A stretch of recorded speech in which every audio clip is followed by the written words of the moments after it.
Development Community, Ministers of Foreign Affairs convened a retreat from the 22nd to the 24th May 2026 in Skukuza, Kruger National Park, Mpumalanga, Republic of South Africa, pursuant to the decision of the Council of Ministers at its last meeting in March 2026, held in South Africa, to assess the impact of evolving global geopolitical developments in the SADC region.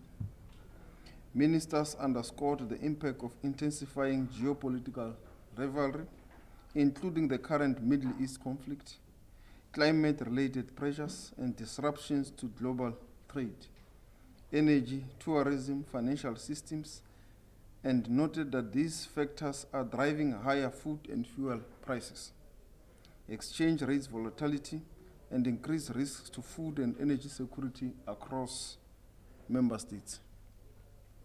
Ministers reaffirmed their commitment to collective action aimed at strengthening resilience, deepening regional integration, and advancing sustainable development across the member states, and further committed to enhancing policy coherence, strengthen regional institutions, and advancing coordinated diplomacy to ensure a coherent regional voice in global engagements.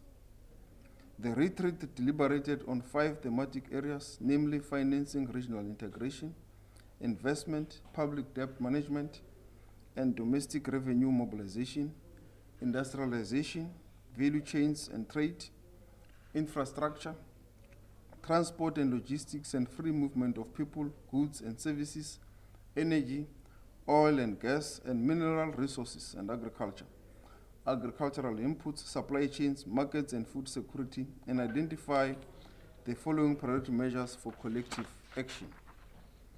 Ministers reaffirmed their shared commitment to strengthen regional solidarity, enhance policy coherence, strengthen regional institutions, and deepened cooperation in building a more resilient, self-sustaining, and a competitive SADC region, and agreed that the outcomes of the retreat should serve as a practical roadmap for accelerated implementation, enhanced accountability, and strengthened regional coordination.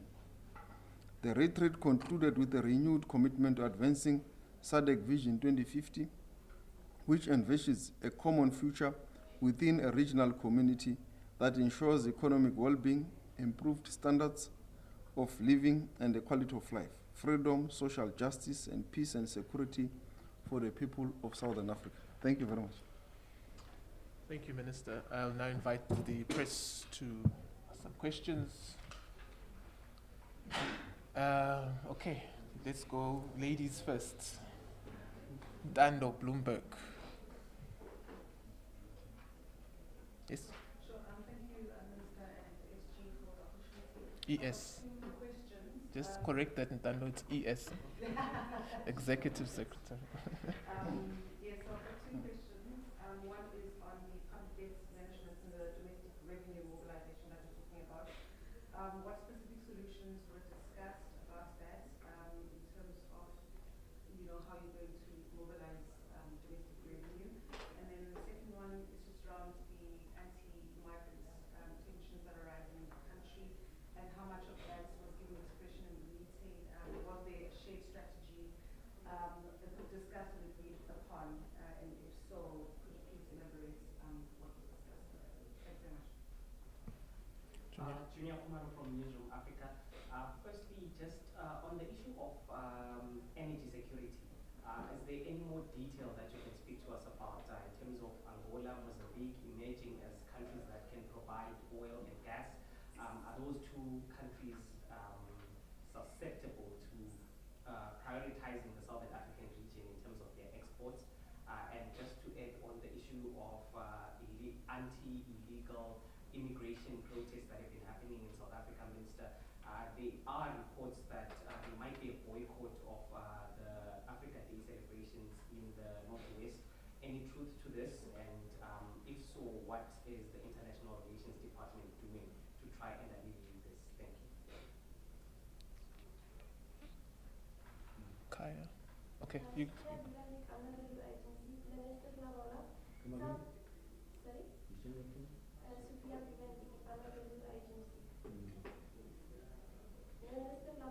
South Africa's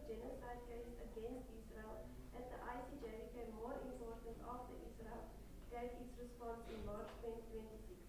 Turkey is also working hard for a lasting ceasefire and a two-state solution in Gaza. As SADC, how will you increase support for Palestine in this process, and do you expect stronger diplomatic cooperation with Turkey on this issue? Thank you. Kaya? Hi, good afternoon. Kali Sekumana here from SADC.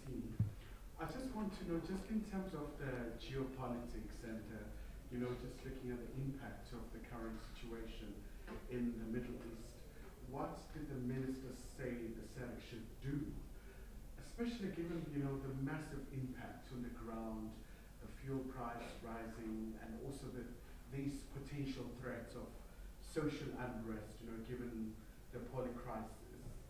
And maybe just briefly regarding the issue of migration, was there like a consensus from the ministers in really understanding that there are root causes, while we're seeing now these massive protests right in South Africa? Thank you. Yes, may I invite you to take the first round of questions? Okay. From here, yes.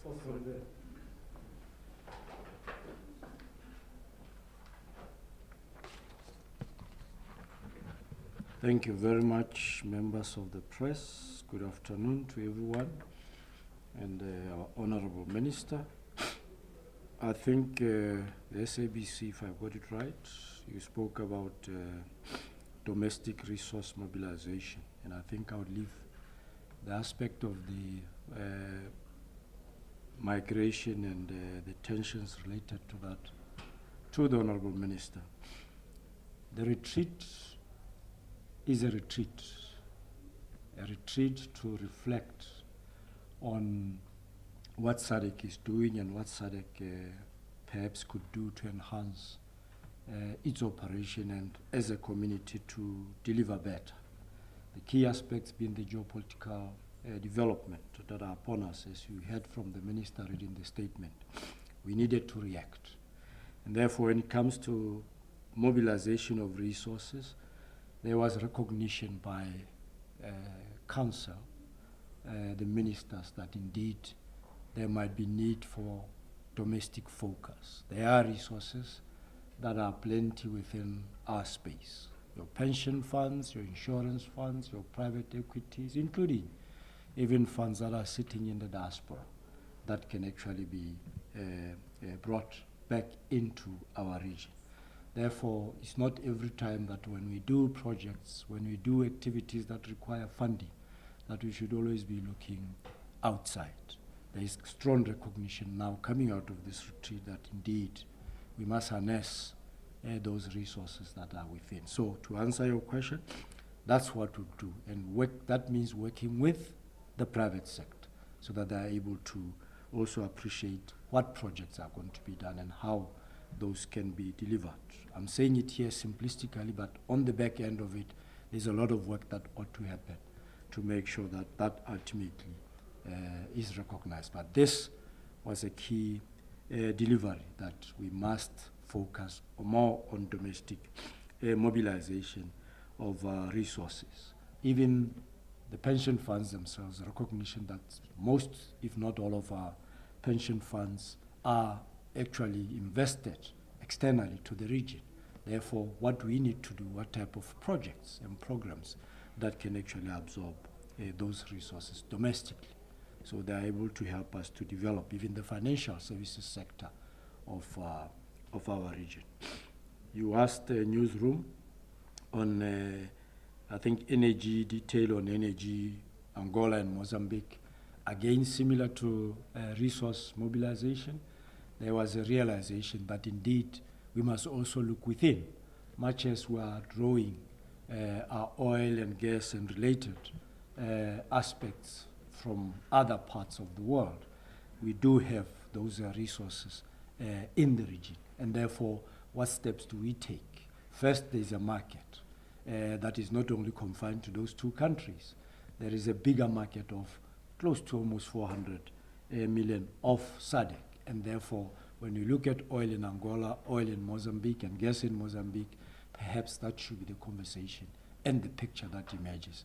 And that was the conclusion of the retreat, that indeed we need to find the best ways of exploiting those and working with these countries to make sure that not only do they benefit the two countries, but the extended benefit goes to the entire region. Even perhaps the opportunity of partnering with those countries to make sure that we exploit the resources. And relatedly, we can also put funds together for such purposes. So this was the main issue that came up. So we'll not ordinarily just perhaps leave it to Mozambique and Angola, but say how best can we exploit this together. That the retreat felt actually enhances integration that we talk about, and therefore we're able to do that. But it's just the oil, and we can talk about beef. The countries that are producing beef, we should not be getting beef from elsewhere.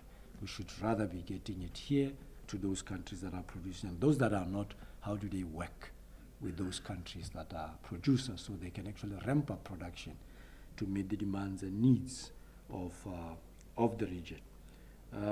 So Kumalo, SABC, I think geopolitics, and generally geopolitics, we retreated again because we feel the pain.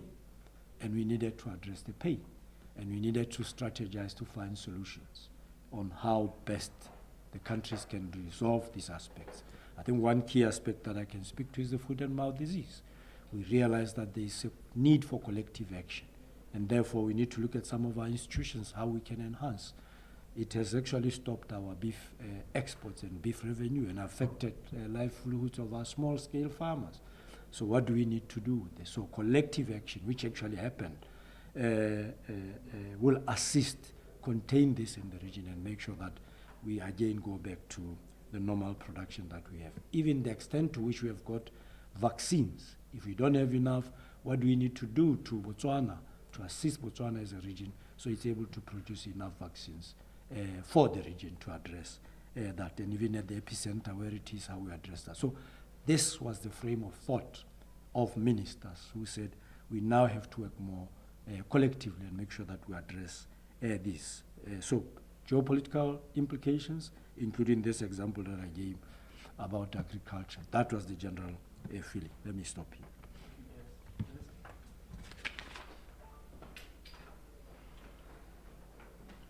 Yeah, thank you very much. With regards to the public debt, we have noted the G20 declaration under South Africa's presidency, under the Ubuntu, which we work with the African Development Bank, and NEPAD to come out with a framework. One of the issues that came through there was the borrowers club that we are encouraging, and we are in the process of requesting member states to join so that the borrowers can sit together, engage with the creditors of the international finance institutions together on the various challenges that they are facing and how they can mitigate the impact of the interest that most of the countries in the third world countries are receiving from these international financial institutions. And this, we have mandated our ministers of finance to work together towards this declaration to achieve the formation of the Borrowers Club. We are aware they are currently in Congo, where they will further take measures towards achieving this goal so that they can engage, work together on this matter. And with regards to the energy crisis, the ES has already responded. But you will have heard when I was speaking inside there and now that one of the issues that we have identified that will enable us to respond with purpose, with action, is the issue of SADC countries also looking at forming special purpose vehicle.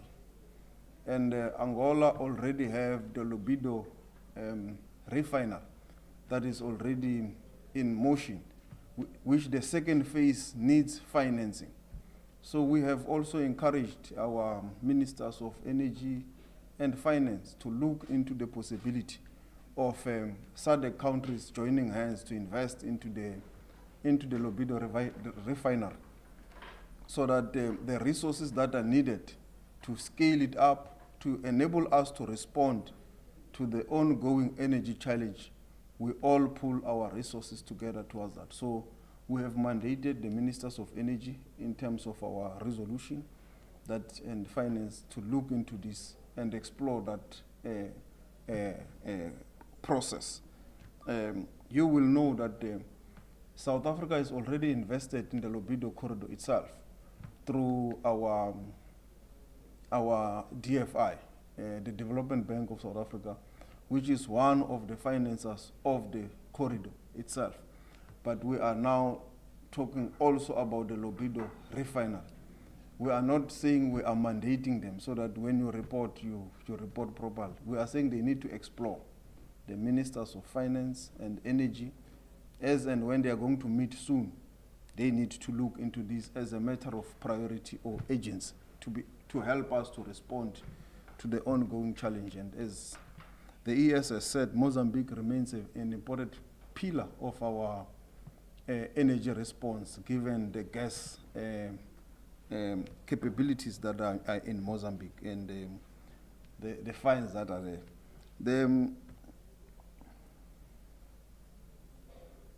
The genocide case and whether we are mobilizing other countries to join us. Indeed, South Africa is a chairperson of what is called the Hague Group to vindicate the rule of law. We are working with Colombia, and there is already a number of countries that have joined South Africa in the case, including Turkey, which we continue to work with, who are very clear in supporting the case, and they have made their submission. So we look forward to the case living a life of its own through the processes of the courts, and we will continue to follow that process. On the issue of, you said there are media reports of a boycott of the Africa Day. I just don't know how can someone boycott their own day. It's an Africa Day. So, and if you are an African, you can't boycott it. It's not possible. We will celebrate the Africa Day with all Africans in South Africa, including the ambassadors who are here. What you are referring to is a leak from the group of African ambassadors in South Africa. We know that there was an ambassador who was instigating the boycott, but the rest and the majority of the African ambassadors based in South Africa rejected the instigation. And they rejected because we as the South African government have been engaging with the resident ambassadors from all African countries here in South Africa. I engaged them myself, firstly, at the early stages of the social unrest or some of the protests, and in the midst of the protest itself, our DDG ambassador Siokolo engaged with all resident ambassadors of the African continent in South Africa to engage with them to find a solution with regards to the protests impacting foreign nationals, in particular of African descent. And Ambassador Siokolo did not only engage them alone, he engaged them with the law enforcement from the South African police services, so that they can express their concerns, their fears, and their concerns, which were duly noted. And there was a robust exchange with regards to the security situation in the country. And the South African government assured them that all the activities that are happening, the protests and so forth, are within the constitution of South Africa. But South Africa does not condone any form of violence in any protest or in any movement. So the South African government condemns these protests that are violent. There is nothing wrong with the protests when people raise grievances want solutions, but the protests must be peaceful. Once the protests are not peaceful, they have the effect of destabilizing the state. So there must be law, there must be order, and we're also very clear that law enforcement must enforce the law against anyone who is violent during the protest. The concerns raised with regards to crime and so forth, we have also said it's the responsibility of law enforcement to enforce the law. If any foreign national has committed a crime, they must be arrested, they must be prosecuted, they must go through due process. South Africa is a country of a rule of law, it's a constitutional democracy. There can't be a trial through a vigilante platform. So it must be happening through the normal channels. And if there is any crime, we have said that must be enforced. And the challenge of migration, indeed, as you can see, we discussed everything. We have discussed also here, within the context of the SADC protocol, on the movement of goods and people, on the border posts, the technology needed in the border posts. In some of our border posts, you find very long queues of trucks of about 10 to 15 kilometers sometimes. In worst case scenarios, 40 kilometers to 50 kilometers. So we need to use technology in those border posts, not just for the free movement of people, but also for the free movement of goods, but also for security purposes, to deal with security concerns. And you must not misread the protocol when it speaks about free movement of people to mean that it must be lawlessness. You can just walk into South Africa, you can just walk into Zimbabwe, and so forth. There must still be processes of papers, proper papers that are required. And in our country, it is passports and the whole process that our fellow member states are supposed to go through. But that must be done in terms of the SADC protocol. And if there is anyone who is illegal, who has come through in an irregular and illegal manner, again, law enforcement must attend to them. Immigration officers must deal with anyone who is not legal in our country. The laws empowers them to do so. So the free movement protocol also does not call for lawlessness. It calls for managed, regular migration. And that is the discussion that we had. And we also agree that we are dealing with an economic challenge. And if we're dealing with an economic challenge, we need special economic zones across, even closer to our borders. Already in South Africa, we've got one in Komazi, which can be a cross-border economic zone between South Africa and Mozambique and Eswatini, given its location. Eswatini, we have said they need to go back to their own house, at home, and look at possibilities of that cross-border pollination of the special economic zone. Mozambique, they must also do the same. On the side of Bedbridge, we have said with Zimbabwe, they can look also into the side of Messina, on the other side of the border of Zimbabwe, in terms of how we can cross-pollinate the cross-border issues, because it is clear to us that we are dealing mostly with economic migrants. So we need the economy of Zimbabwe to grow. We need the economy of South Africa to grow. We need the economy of Mozambique to grow. We need all the economies in the SADC region to grow. In that way, and they must grow also in those areas where people can find jobs in their own countries. So that's why this retreat was very key, was very important.